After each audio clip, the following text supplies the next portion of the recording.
गणेश चतुर्थी आज पूरे उत्साह में है और यह दिन भारत में गणेश के जन्मदिन के रूप में मनाया जाता है। गणेश को बुद्धि, समृद्धि और विघ्नहर्ता यानी कि रुकावटों को दूर करने वाला माना जाता है। इस दिन लोग घरों में गणपति यानी कि गणेश की मूर्ति को स्थापित करते हैं, पूजा करते हैं और अंत में मूर्ति का विसर्जन किया जाता है, जिससे माना जाता है कि सारे विघ्न, नेगेटिविटी भी साथ चली जाती है। यह दिन श्रद्धा और नए आरंभ का प्रतीक है। लोग इसे पूरे भक्ति भाव और आनंद के साथ मनाते हैं। दोस्तों, मेरा मानना है कि हिंदू धर्म सिर्फ पूजा पाठ नहीं, यह एक ऐसा दर्शन है जिसमें प्रकृति के हर कण को समझने की गहरी कोशिश की गई है। हर तत्व, हर शक्ति को प्रतीकों के जरिए समझाया गया है ताकि आम इंसान भी गहराई को सरलता से समझ सके। अगर हम इन प्रतीकों को सही तरीके से समझें तो साफ साफ दिखता है उनमें कोई ना कोई संदेश है या संकेत छुपा है। तो चलिए आज हम बात करते हैं गणेश के बारे में और जानते हैं कि उनके रूप, उनके प्रतीकों और उनके गुणों के पीछे क्या गहराई छिपी है।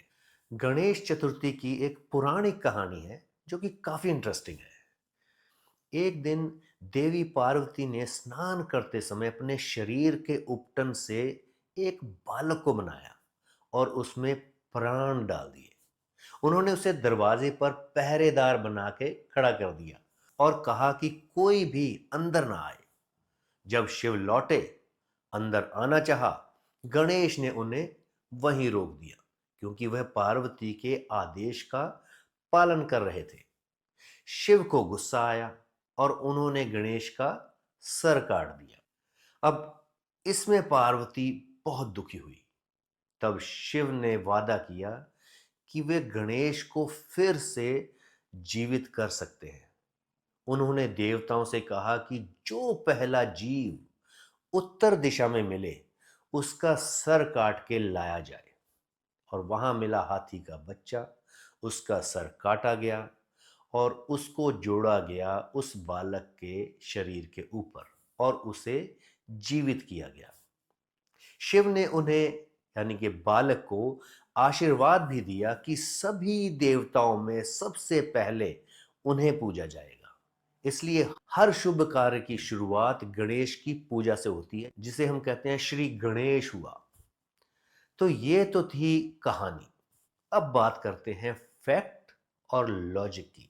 सवाल जो मन में आते हैं, पार्वती ने उपटन से गणेश को जन्म दिया, यानी वो प्रकृति से जीवन को बना सकती है। अब यहां शिव, जो सब जानते हैं, वो उस बालक को क्यों नहीं पहचान पाए और फिर उस बालक का सर काट देना, ये तो हिंसक प्रवृत्ति है। और जब पार्वती आदि शक्ति हैं और उन्होंने खुद उस बालक को बनाया और जीवन दिया, तो फिर उनके लिए सर वापस जोड़ना तो कोई बड़ी बात नहीं थी। फिर हाथी का ही सिर क्यों? ऐसे कई सवाल हैं जो इस कथा को सिर्फ कहानी नहीं बल्कि गहरे प्रतीकों और संदेशों से भरा दर्शन बनाते हैं। शायद यही वजह है कि इन घटनाओं को सीधा नहीं, प्रतीकों के रूप में दिखाया गया है ताकि हम सोचें, समझें और हर चरित्र, हर घटना के पीछे छिपे जीवन के नियमों और भावनाओं को पहचान सकें। चलो अब समझते हैं प्रतीकों का अर्थ, जो मुझे समझ आया। बालक का उबटन से जन्म। पार्वती जी ने गणेश को नेचर यानी कि प्रकृति से बनाया। यह बताता है कि सृजन यानी कि क्रिएशन की शक्ति स्त्री में होती है और हर जीव, जीवन की शुरुआत प्रकृति से ही होती है। शिव द्वारा बालक का सर काटना यह दर्शाता है कि जब हम बिना समझे गुस्से में एक्ट यानी कि प्रतिक्रिया देते हैं तो हम विनाश ही करते हैं, चाहे वह कितना ही प्रिय क्यों ना हो। हाथी का सर जोड़ना, हाथी यानी कि बुद्धि, स्थिरता और विवेक का प्रतीक है। यह बताता है कि गलतियों के बाद अगर हम ज्ञान अपनाएं, विवेक अपनाएं, तो जीवन फिर से बैलेंस, संतुलित हो सकता है। अब बढ़ते हैं थोड़ा आगे। चूहा गणेश का वाहन क्यों है? चूहा बहुत चंचल होता है, हर चीज को कुतरता है।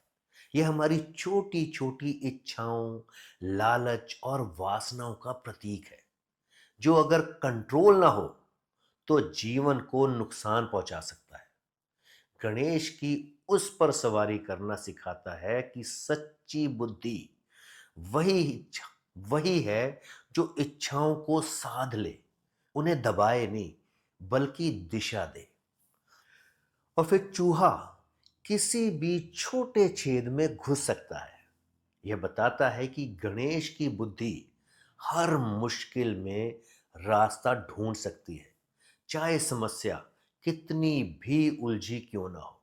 अंत में ज्ञान, ईगो यानी कि अहंकार ना बन जाए, इसलिए उसको नियंत्रण करना जरूरी है, उसकी सवारी करना जरूरी है। और हाँ, कहानी में गणेश द्वारा अपने माता पिता की परिक्रमा भी की गई। जब ब्रह्मांड की परिक्रमा की बात आई तो गणेश ने माता पिता को ही ब्रह्मांड मान लिया। इसमें संकेत है कि माता पिता की सेवा सच्ची भक्ति है। प्रेम और समझ से ही सच्ची जीत मिलती है, दौड़ भाग से नहीं। अब गणेश का अस्तित्व कुछ लोगों के लिए ऐतिहासिक है, कुछ के लिए आध्यात्मिक और कुछ के लिए प्रतीक है। वह एक ऐसा रूप है जो ज्ञान, विवेक और जीवन के संतुलन को दर्शाता है।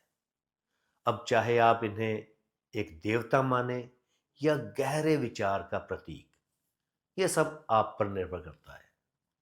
चलिए, अब प्रतीकों को रोजमर्रा की जिंदगी और काम काज से जोड़कर आज के मॉडर्न नजरिए से समझते हैं, और इसका हमारी लाइफ से सीधा कनेक्शन क्या है और कैसा है, इसको समझते हैं।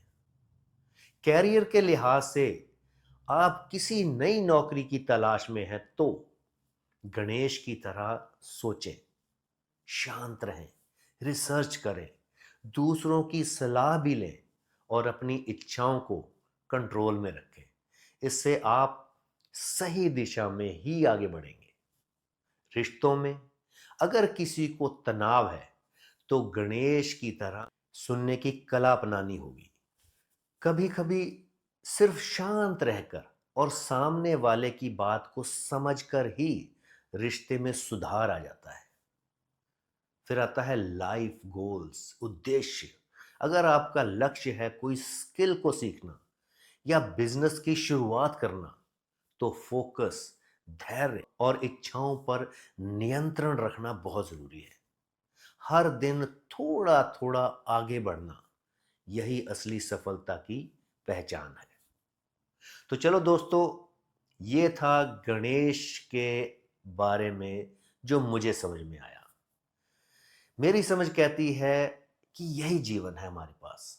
अगर कोई संस्कार, कोई परंपरा हमारी सोच और जीवन में कुछ अच्छा जोड़ती है, तो उसे जरूर अपनाना चाहिए। इन प्रतीकों से अगर हम कुछ ना समझ पाए, जो संकेत हमें दिए गए हैं, तो इन संस्कारों, परंपराओं का कोई वजूद नहीं। हम बस नींद में ही जीवन को जिए जा रहे हैं, व्यर्थ में। बस बने रहेंगे लकीर के फकीर।